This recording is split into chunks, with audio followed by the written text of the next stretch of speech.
Good afternoon, Packers fans. Aaron Negler here with your Packers Daily Chat, coming to you live on the Cheesehead TV social channels. Take 2 on Victory Monday. All right, folks, let me know. Think the audio should be better now. No teleprompter required. That is correct. Like a songbird. All right. No doubt the equipment aging here in the Cheesehead TV New York studio. I'm going to have to get a new microphone, but hope you're all well. Hope you're having a great Monday despite my audio shenanigans. And yeah, unsung heroes, everything I talked about before. Emanuel Wilson, balling out. Ben Sims, balling out. Carl Brooks, balling out. Lots of dudes who won't get headlines, balling out. Love it. Absolutely love to see it. Love guys contributing in all 3 phases. And look, there's no doubt that the Houston Texans present a much stiffer test than the Arizona Cardinals, but man, I am marinating in the victory over the Cardinals. Never apologize for winning, especially don't ever apologize for winning 2 in a row. Absolutely love it. Let's give a shout out to our good friends over at Prize Picks. That's right. Prize Picks is daily fantasy sports made easy. You just select 2 or more players, pick more or less on their projected stats, and place your entry. Quick withdrawals, easy gameplay, and an enormous selection of players and stat types are what make Prize Picks the #1 daily fantasy sports app.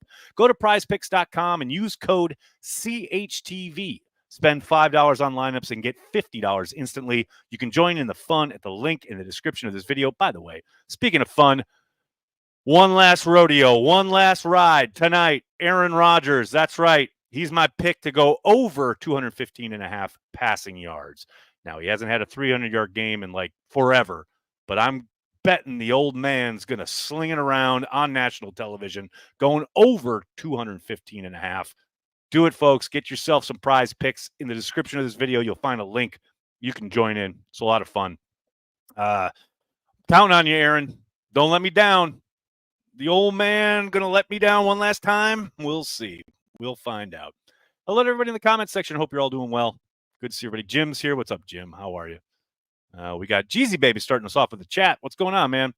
Can the NFC North keep up this pace? Who will fall?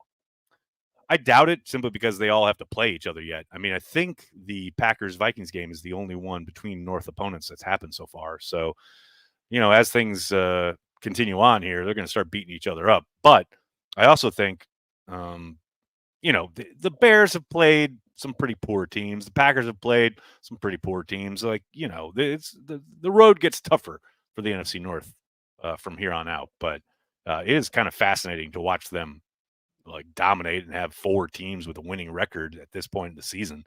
It's pretty amazing. Steven, thanks for the super chat.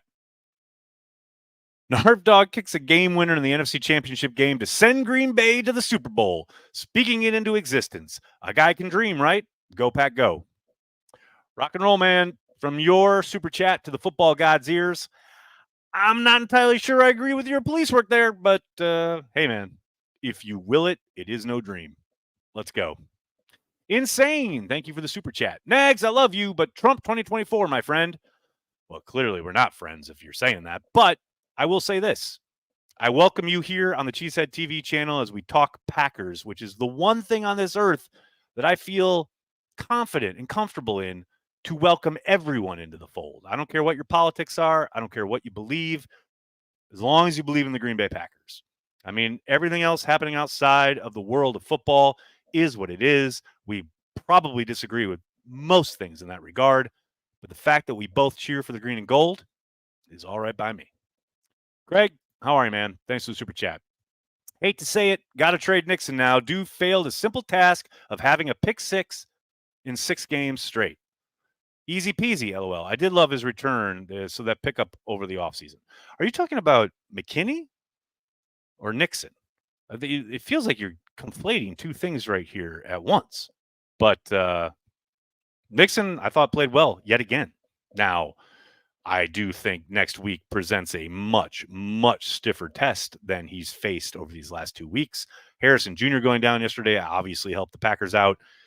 They haven't really faced a murderer's row of wide receivers since that Vikings game where they were pretty roundly beaten into submission. Now, Jair missed that game. Obviously, he is back. Having Nixon opposite him is very kind of interesting and certainly has worked out well these last 2 weeks. But again, very different opponent coming up on Sunday.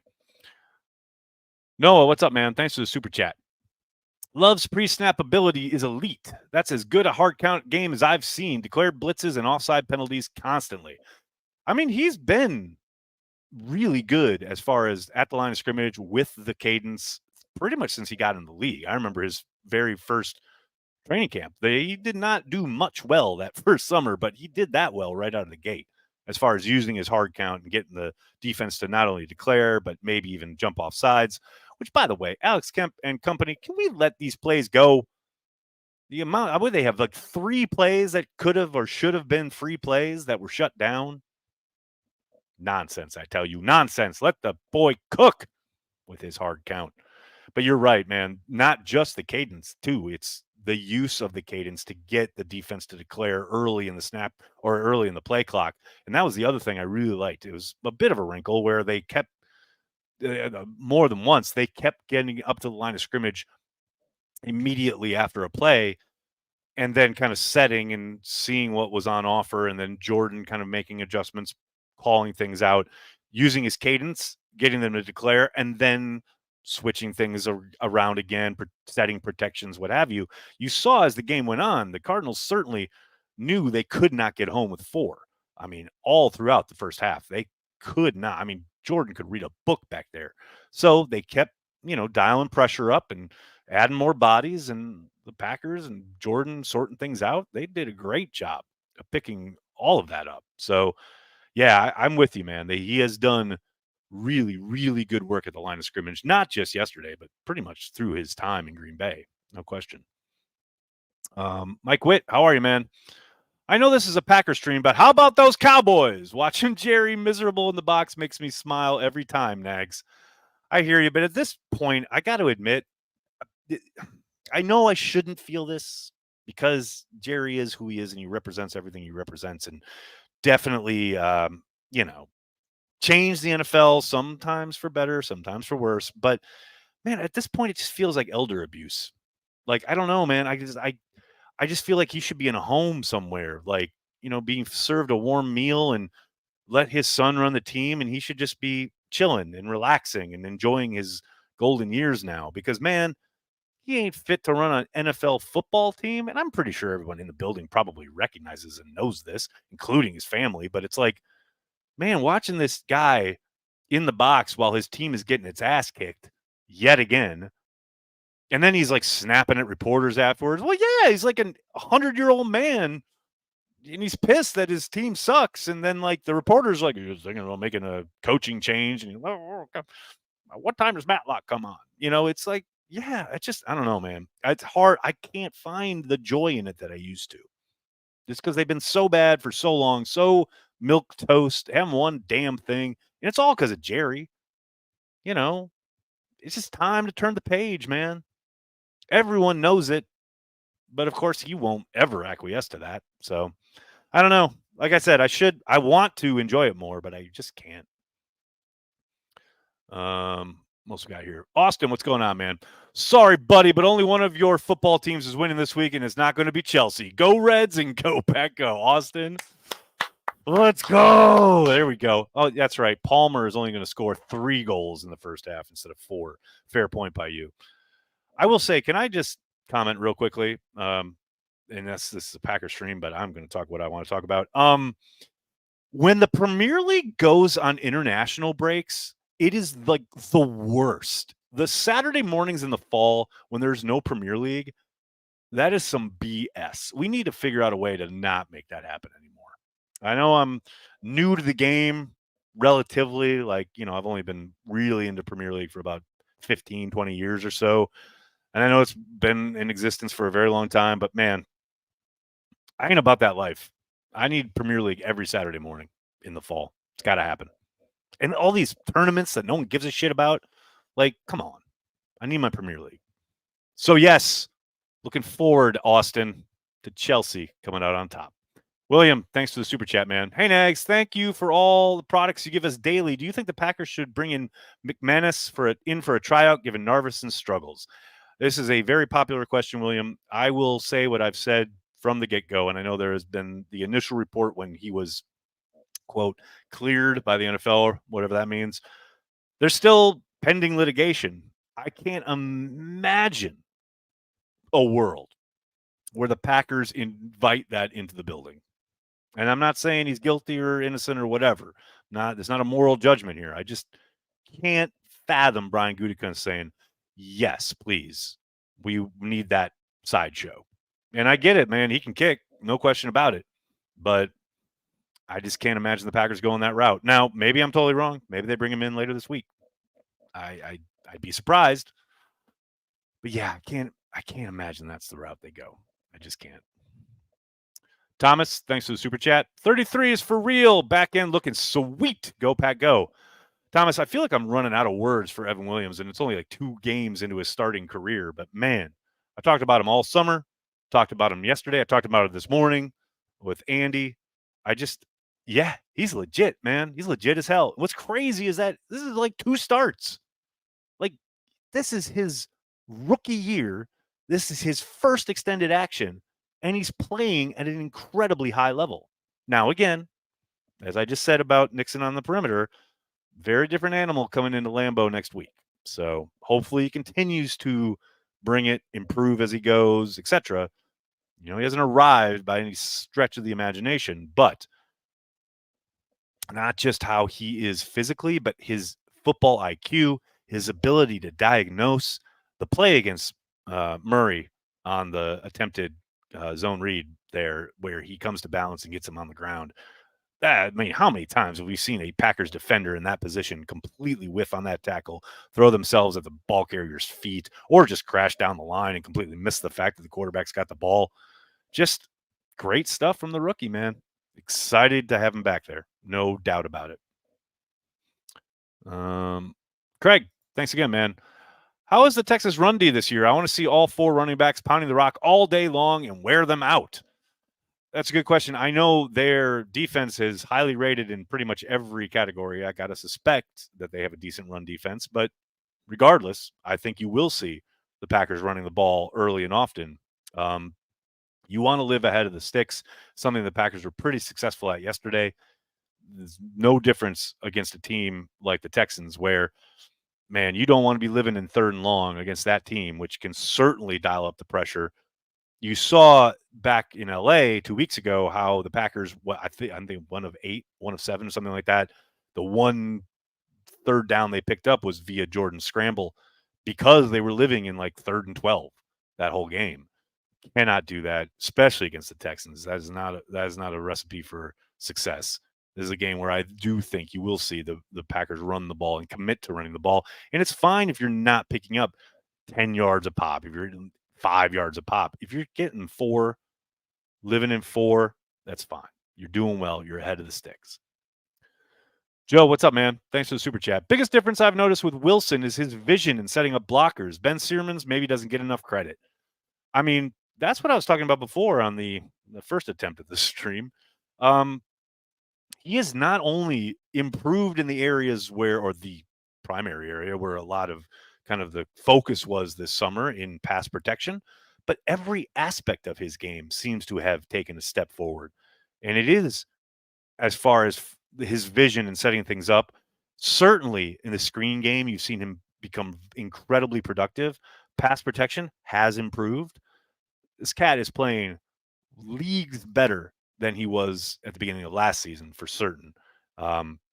Absolutely love to see it. And you're right, Ben Searman's, he's been with Matt's staff since Matt came on board, held him, one of the rare holdovers from the previous staff, and he has certainly done the job. You've seen the improvement, no question. Uncultured, how are you, man? Today's jams are March of the Villains by John Williams, Still Ballin' by Tupac, and Jungle Boogie by Kool and the Gang. Bangers, each and every one. March of the Villains is awesome. Good pull. Mike Witt, how are you, man? I know it was garbage time, but I liked what I saw from Chris Brooks. Ran with a purpose. Hopefully, they find a way to keep him around. Yeah, I going to be fascinating to watch what they do with him once Marshawn Lloyd is back on the roster. Um, Speaking of which, he's eligible to come back and start practicing this week. No idea where he is in as far as his rehab and coming back from the injuries that he's been dealing with at the beginning of the season. But yeah, Brooks ran very well. And I wouldn't call it garbage time. I think that's what you're trying to do there, right? That's a 4-minute offense where you're trying to salt the game away, and the entire building knows you're going to run the ball, and they ran the ball effectively. Yeah, that's not nothing. It is impressive. And I know you're not dismissing it. I know, to your point, I think he ran very, very well. And you love the fact that they found that's their number 4 running back coming in and closing out a game. Love it. Christopher, how are you, man? Thanks for the super chat. Love the bit of fearlessness that 10 plays with. Not a knock on Rodgers, but the 4th and 2 throw to Watson, I just feel like is a throw Rodgers would refuse, I think is what you mean. Good to give your guys a chance.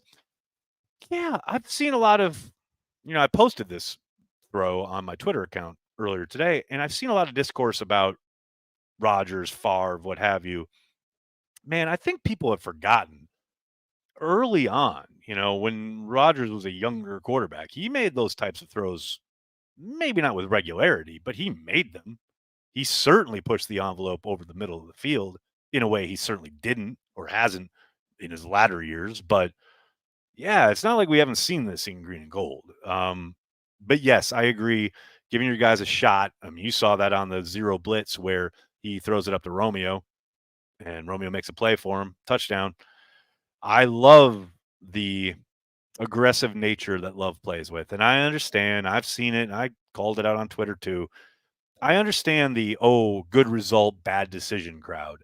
Certainly, you want him to take care of the football. But man, at some point, why did you come out to the ballpark? Why did you turn on your television? I wanted to be entertained. I wanted to root for my team. I wanted to find some joy in this world of ours while watching the Green Bay Packers. And yeah, is every throw going to be perfect? Is every decision going to be completely on point? No. But man, if you can't have fun and enjoy an awesome fucking throw like that, what are we doing here? What are you doing here? What did you just want to exist to go? Oh well, actually, he should have hit that throw in the flat. Like, yo, come on, man. And then the other kind of side of this is people saying, well, it's going to hurt him eventually, or I'm worried about this down the stretch here. Man, worrying. Does it do any good? Does it affect any outcomes? No, not at all. And the moment that we're living in, watching Jordan Love develop as a young quarterback, and he is still a young quarterback. I understand he's been in the league for 5 years. This is his 2nd year as a starter. He is still a young quarterback, developing, growing, and he's going to be probably throughout this season and the next. That's part of the world that the NFL is. And people trying to dismiss or diminish, not saying that you are, but this idea that, well, he hasn't arrived. He's not a perfect product, so he's always going to be doing this. He is still developing. I don't think you need to look much further than how he played at the end of last year into how he started this season. Didn't just automatically pick up where he left off because he's still growing as a player. And that's great. The sky is the limit for this kid. There are going to be growing pains. There are going to be bad games. There are going to be bad throws. There are going to be throws. Hell, last week we saw the pick 6 coming out of the end zone in LA. There's going to be those moments. He's going to continue to grow. He's going to continue to learn from those moments and hopefully becomes a MVP / Super Bowl winning quarterback again in Green Bay, Wisconsin. Enjoy the journey, man. Enjoy the journey. Craig, thanks for the super chat. How did you pick your soccer team? I married into it. My ex-wife, her whole family, she's from London. Her whole family is old school, been rooting for Chelsea forever before they got all the Russian oligarch money and became amazing, right? Old school Chelsea fans. So we always joked, I married into Chelsea, she married into the Packers. Now, obviously been divorced for a number of years now, but still love Chelsea, still root for them. And, you know, it's funny to watch when, the Premier League kicked out Homeboy as the owner and Chelsea was really bad and spent all this money and was still garbage, couldn't get any results, certainly couldn't score. And everyone's like, why don't you pick another team? Man, because when I pick a team, I stick with it. I lived with the Packers through the 70s and 80s, and I stuck with it. They're my team. I ain't changing now. And now we got Palmer, and we're actually playing well, so I'm down with that too. Mike Witt, thanks again, man. I like what I see from Bullard too. He kind of reminds me of Atari Bigby a little bit. Plays with his hair on fire all the time. I mean, you talk about relentless. That to me is the one word that keeps springing to mind when I watch Bullard play. There is no play that he doesn't think he can make. Like he will, if you watch the All 22, there are plays, and there are plays that he actually does make where he comes legit from across the field to make a tackle or to be in on a tackle. But there are plays where he has no business thinking he can make a play, where he is firing a million miles an hour to go try to make a play. Give me more of that. Relentless, no doubt about it. Mimsy. Thanks for the super chat. With Evan Williams, what other Bourbons play defensive back? Bullet Rye. This is a really good DB. Eric, thanks for the super chat. Would you say yesterday's game showed the improvements the team has made dealing with rain/weather challenges since the San Francisco game? I don't know. That's a good question. I hadn't really thought of it. Mostly because I didn't think there were issues, quote unquote, in the San Francisco game. They just didn't finish. Yeah, I don't know, man. That's a tough one for me. I don't think it was a question of they didn't handle the rain well in San Francisco. I don't know. I just never really thought of it that way. That's just me. William, thanks for the super chat. Great win. If this is the D, just getting used to Hafley's D. Can't wait for the end of the year when they just can fly around. Go Pack Go. 33 is a beast. Well, that is the exciting, encouraging part, right? Much like the offense last year, growing pains early, start to play a lot of the young players. And speaking of young players, getting playing time. We've talked a lot about Evan Williams. Edgerrin Cooper up to over 60% of the snaps yesterday. And you heard LaFleur at his press conference talking about some alignment issues still and things to grow and work from and blah, blah, blah. But, man, he makes a difference out there, and he's getting more and more playing time. Hopefully we see, much like on offense last year, defense continue to work, grow together, and really hit their stride November into December, because that's when you want to be playing your best ball. But, yeah, no question about it. Go Pack. What's up, man? How did the pass rush do yesterday? I thought they were active as hell. I thought you certainly saw, and I talked about this with Andy on the latest Let's Talk Football, which you should check out here on the channel. Certainly looked like Kenny Clark and Rashawn Gary read your tweets. Early in the game especially, Kenny was all over the place, and I thought he affected the game in a big positive way. Maybe not huge on the stat sheet, but certainly getting the Cardinals off the field, wrecking a lot of their plans as far as what they were trying to accomplish down in and down out. Kenny was certainly across and living across the line of scrimmage. Rashawn was relentless. I thought he did a great job as far as continuing to pursue, making sure that Murray was not comfortable. But I also think, the Cardinals had a decent plan to try and get the ball out of Murray's hands early and often. It's not like there was a ton of 7-step drop stuff where the guys could just pin their ears back. So, and I do think, hey, there will be tougher tests, but there was a bit of improvement from what we've seen so far this year. And I think a lot of it has to be looked at through the lens of, okay, they're trying to get to the quarterback, but they're also trying to contain him. They certainly kept Murray in check with his legs. I mean, he ran all over San Francisco. Certainly didn't do that yesterday. That's a feather in the cap for the defensive front. Aaron Harper, what's up, man? Do you thinking 87 going 3 personal stuff?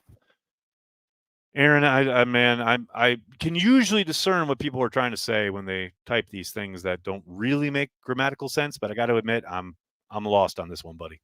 Do you thinking 87 going 3 personal stuff? Do I think he's going through personal stuff? Probably. I mean, ultimately, it's none of my business. I mean, I talked about this on Watch Party yesterday. I'll reiterate it here. He was suspended.